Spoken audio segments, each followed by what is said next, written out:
I'm gonna look so dumb if this movie ends up making a whole lot of money.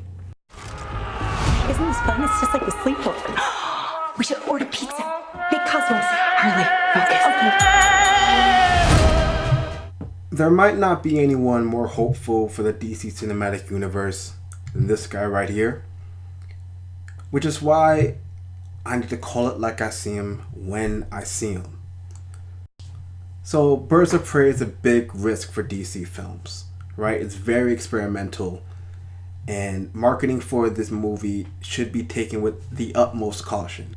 However, Warner Bros. Has gone full throttle with marketing in the wrong direction, leading it to its doom.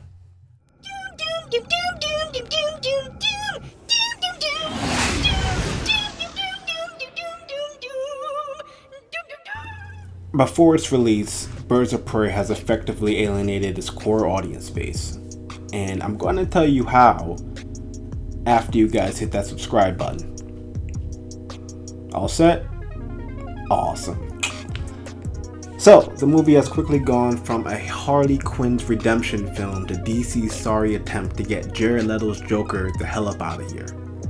The Suicide Squad's embarrassing rendition of that character is still a stain on their cinematic track record, one that they desperately seek to remove. What the studio doesn't get, however, is that Harley Quinn and her band of misfits is not an equal trade for the Joker. Call Suicide Squad what you want, but at least more than half of those theater seats were filled by fans who wanted to see the Joker. What the studio also fails to realize is that Harley Quinn only exists to play opposite of the Joker, whether as his side character or his nemesis. That's the only way she's going to properly adapt to any medium. Would you die for me? Yes. In an interview with comicbook.com, Margot Robbie told them, "From the very beginning, it was a conscious choice of they have to be broken up at this stage. I have a whole backstory in my head of what's happened between what you saw at the end of Suicide Squad and what you see at the beginning of Birds of Prey." Well, I mean, that's great.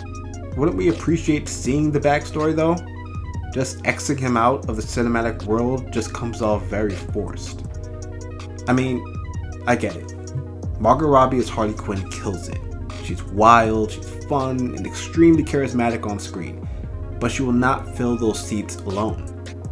Comic book movie fans simply aren't going out of their way to see Harley Quinn and friends do bad things together.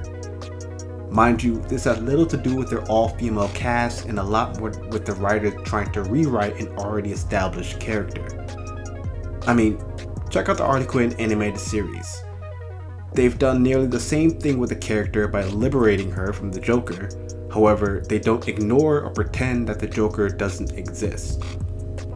He is still a primary character in the show, and they recognize that he has a direct hand in producing the villain or anti-hero that Harley Quinn is. She has no direct antagonist of her own, quite honestly, and a purpose without a Mr. J. And that isn't taking anything away from the character, but recognizing how fans identify with her. Anyways, as per usual, leave your thoughts below and damn near assault my subscribe button. Peace!